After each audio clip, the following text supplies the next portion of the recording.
Bonjour à tous et bienvenue sur ce nouvel épisode des 12 Fantastiques. Aujourd'hui, je suis accompagné de Nadia. Bonjour Adrien. Bonjour Nadia. Ce que je vous propose, c'est de faire un petit retour en arrière sur ces fameux 12 Fantastiques. On a vu tous ensemble les 3 piliers qui constituent ces 12 Fantastiques, à savoir le Mission Critical pour avoir des très hautes disponibilités, des temps de réponse, etc. On a vu le deuxième pilier qui concernait plus l'aspect décisionnel, l'aspect restitution au travers de fabuleux outils comme Power View, Power Pivot dans un environnement collaboratif au travers de SharePoint. Et enfin, on s'est intéressé plus particulièrement sur le cloud, sur ce dernier pilier, pour notamment faciliter les déploiements, accélérer les déploiements. On a également eu un intérêt sur les outils pour être plus productif avec tout ce qui est à notre disposition, SQL Server Management Studio, SQL Server Data Tools, System Center. Et aujourd'hui, Nadia, je te propose de terminer sur le sujet qui intéresse beaucoup de monde aujourd'hui, à savoir le Big Data.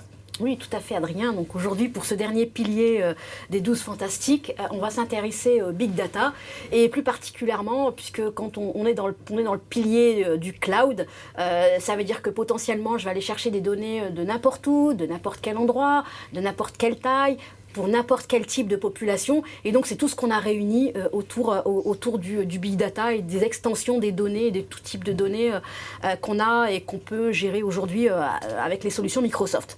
Donc, aujourd'hui, effectivement, quand on dit possibilité d'extension universelle, ça veut dire que j'ai la possibilité de travailler au-delà des données relationnelles, puisque effectivement, basiquement, la partie base de données et la partie data warehouse géraient essentiellement des données relationnelles. Mais avec l'explosion d'Internet, avec l'explosion du web, avec l'explosion des technologies qu'on voit aujourd'hui, on a de plus en plus à travailler avec des données qui ne sont pas relationnelles.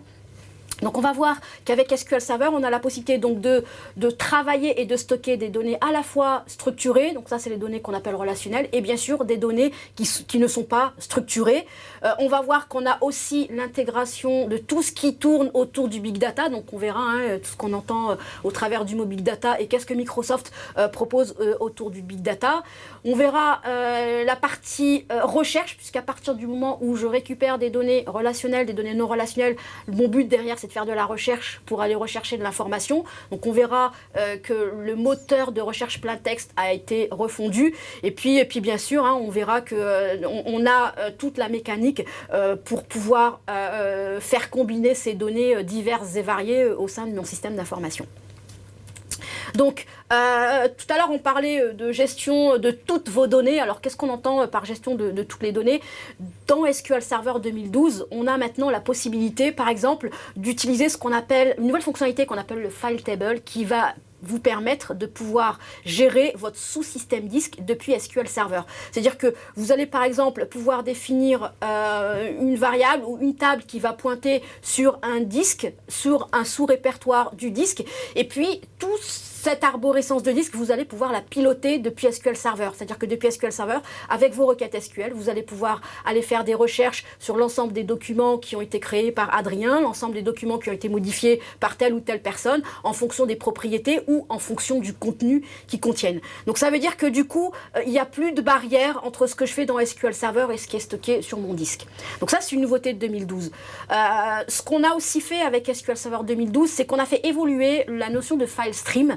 Donc le file stream, ça vous permet de pouvoir gérer des blobs et de stocker des blobs à l'extérieur de votre base de données, tout en les administrant, en les sauvegardant et en vérifiant leur structure depuis SQL Server. Donc ça veut dire que l'idée, vous comprenez bien, c'est de se dire maintenant, de façon unique, depuis SQL Server, je vais pouvoir gérer les données qui sont sur mon disque, les données qui sont dans mon SQL Server parce que c'est stocké dans des blobs, et les données pour lesquelles j'ai juste un pointeur dans la base de données et le reste se trouve sur le disque. Tout ça, bien sûr, à des fins d'optimiser les performances. On savait déjà depuis SQL Server 2008 gérer les données spatiales, donc géométrie, géographie, c'est beaucoup utilisé dans la BI pour faire la géolocalisation, pour faire des rapports avec des cartes cliquables.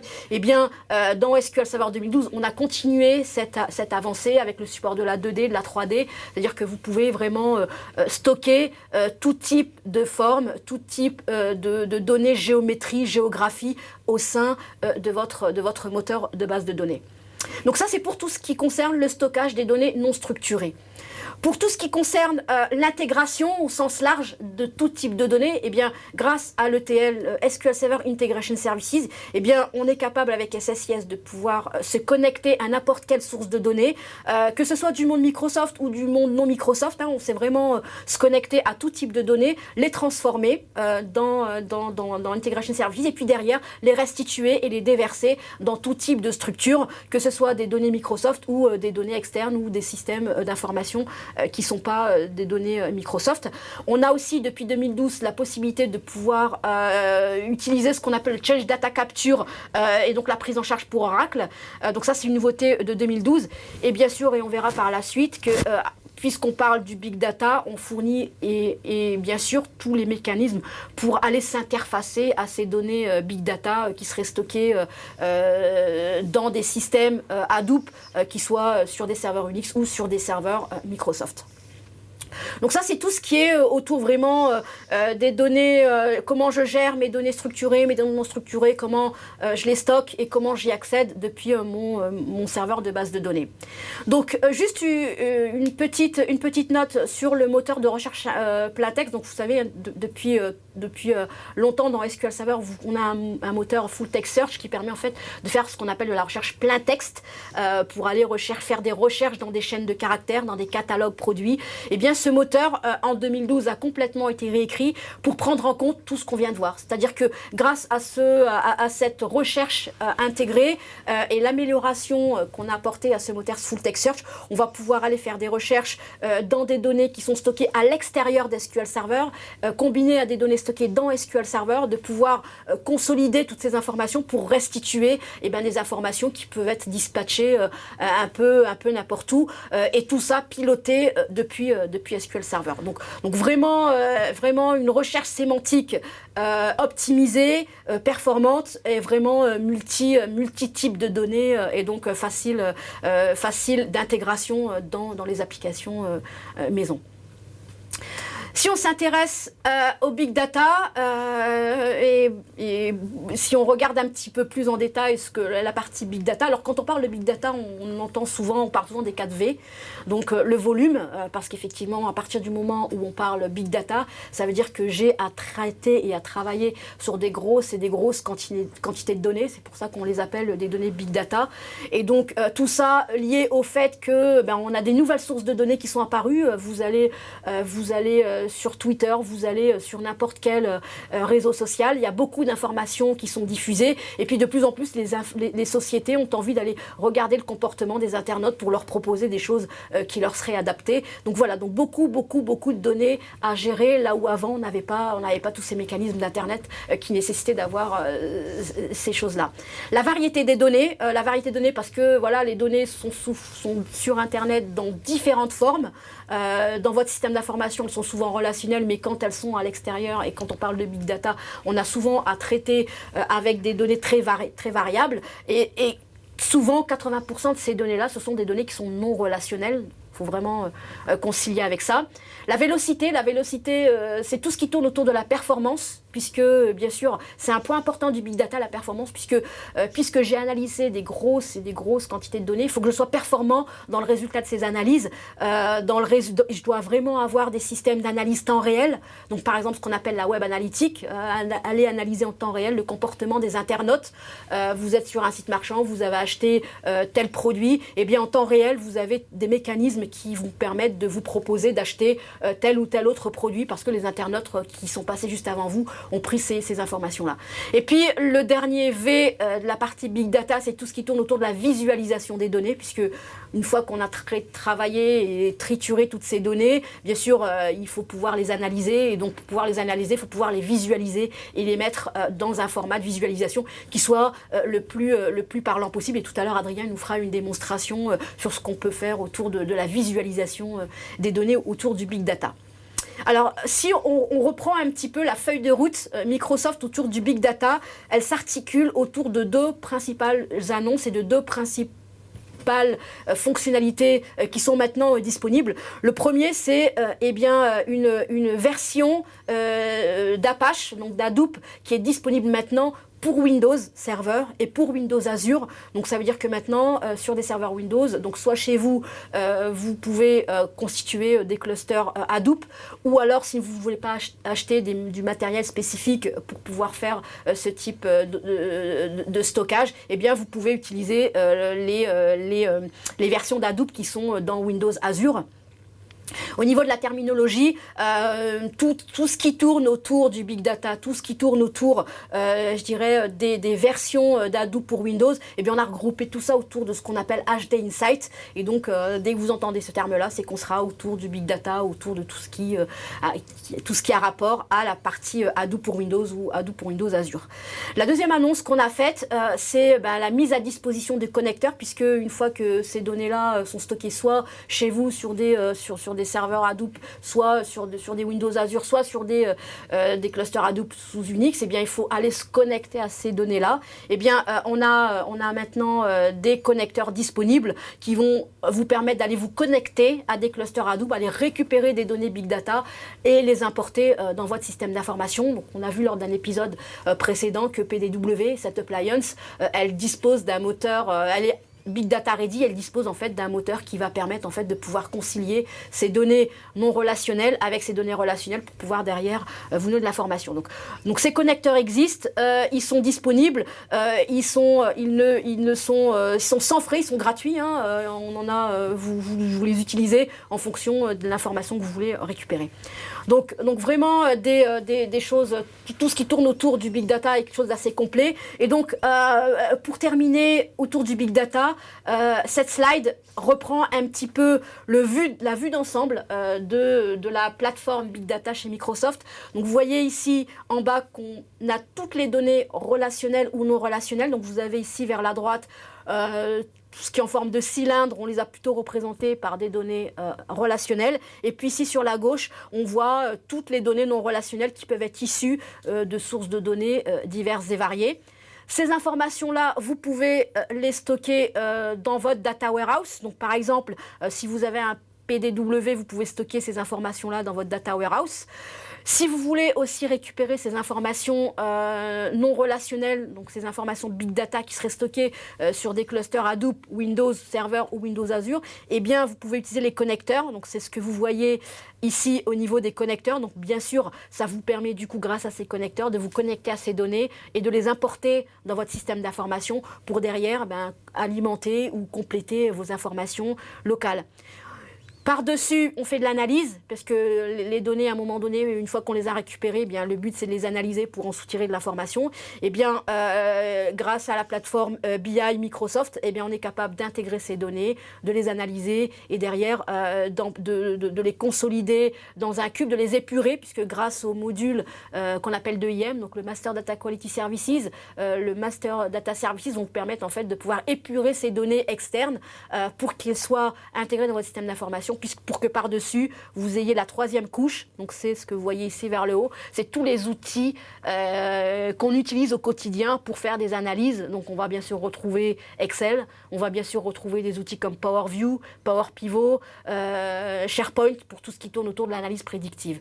Donc vraiment une plateforme complète qui va permettre de gérer un gros volume de données, une grosse variété des données, une grosse vélocité des données et bien sûr une visualisation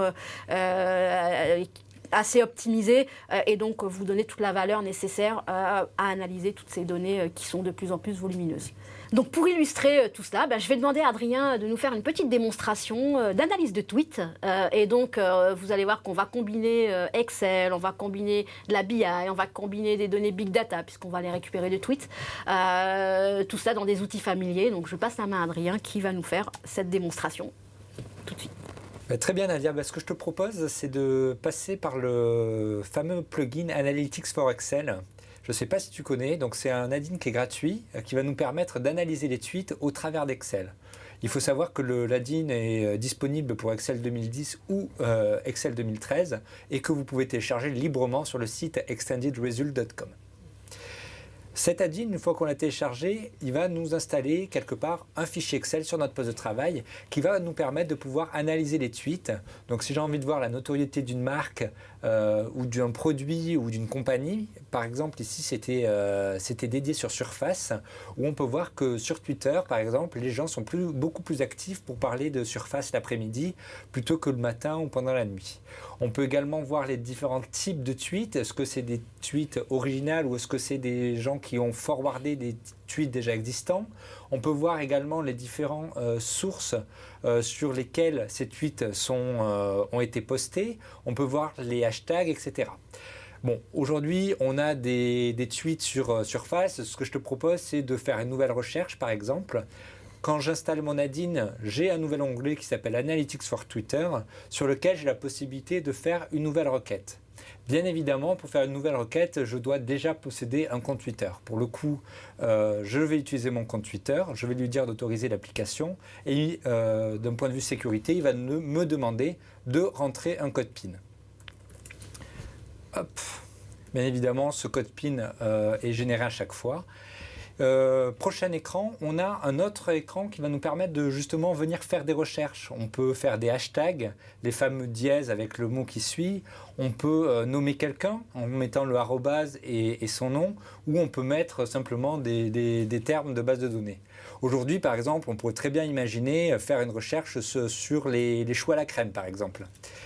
Choux à la crème. Pour savoir qui consomme des choux à la crème.